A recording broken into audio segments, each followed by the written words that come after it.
Imagine um jogo que misture o Pokémon Brilliant Diamond e Shining Pearl nos moldes geniais de puzzle do Capitão Toad e use a estrutura do Zelda Link's Awakening. Pronto, você tem aqui o The Legend of Zelda Axe of Wisdom. Eu poderia parar por aqui, mas temos outras camadas nesse jogo que podem te convencer a jogá-lo, como o primeiro jogo da série, onde controlamos a princesa Zelda em vez do espadachim Link. Temos legendas em português do Brasil de forma oficial e temos um dos jogos que podem encerrar com chave de ouro os exclusivos do nosso atual Switch. Mas como joguei ele de uma ponta a outra, quero conversar com você sem spoiler algum, mostrando se você deve gastar o seu suado dinheirinho nesse exclusivo da Nintendo, que passará muito tempo custando o preço cheio, ou se ele não é para você. Vem comigo!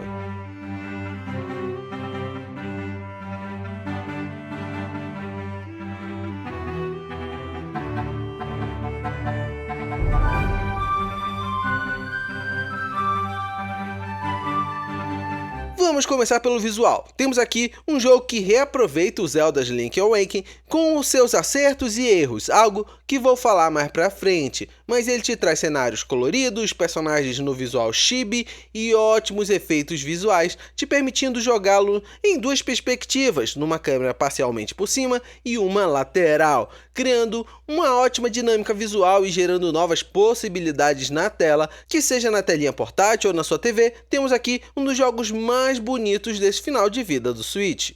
A história aqui é um simples bem feito e não me entenda mal, isso é ótimo, ainda mais estando todo localizado para português do Brasil, já que a história clássica de fantasia, mas agora vivida na pele da princesa Zelda, te mostra novas faces de Hyrule, seu povo e sua trama, que envolvem fendas dimensionais e duplicatas do mal, brincando bastante com temas já abordados na cultura pop, mas conseguindo tocar em pontos sensíveis através de alusões, que não vou entrar tanto aqui para não estragar sua experiência, mas te indico ler a história e tentar relacionar com pontos da vida real. E a cereja do bolo é a sua jogabilidade, já que Zelda tem um bastão de invocação e um amiguinho chamado Tree, que juntos podem fazer cópias de inimigos, objetos ou outras coisinhas mais, que tornam esse jogo diferente dos demais da franquia, já que você ficará constantemente em busca de colecionáveis, deixando divertido e único, pois expande a forma como você joga e passa por determinados desafios, deixando até mesmo única a sua jornada, pois dificilmente achará alguém que usou as mesmas combinações que você na resolução de quebra-cabeças.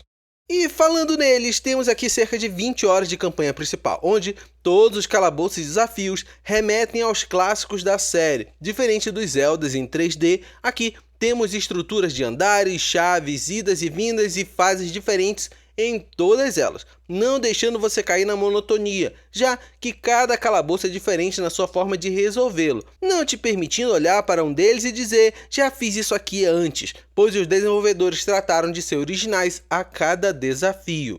Como nem tudo são flores, temos que falar da performance, que sim, temos quedas constantes de frames em muitos cenários e fases, mas sendo bem honesto com você, isso não me incomodou, já que a ação do jogo não é frenética ao ponto dessas quedas de frames atrapalharem ou me fazerem perder, então te digo que é um problema aceitável, diferente de outros jogos que já conferi por aqui. Você se acostuma e não fica notando isso no meio da sua aventura. E lógico, estamos falando de um exclusivo da Nintendo, no seu preço cheio ele custa R$300, um valor bem salgado, mas que não foge da realidade dos valores dos jogos AAA, que vale te dizer, não se engane com o visual do jogo. Ele é um jogo de alto escalão e com alto grau de criatividade por parte dos seus desenvolvedores. Então, esse Zelda não deve nada aos demais exclusivos, exceto por seu fator replay, que aqui é complicado analisar o valor do jogo para o seu benefício a longo prazo, já que para muitos, somente viver a experiência será o suficiente. Para outros, pagar o valor cheio de um lançamento pediriam um replay maior para fazer valer a grana gasta nele, mas aqui eu deixo a seu cargo. Eu, por exemplo, não vou voltar a jogar esse Zelda tão cedo, diferente de um Zelda Tears of the Kingdom, que é uma aventura com mais possibilidades pós-game, já que o seu mundo aberto oferece maior possibilidade de missões secundárias, mas aqui é você quem decide o melhor para você.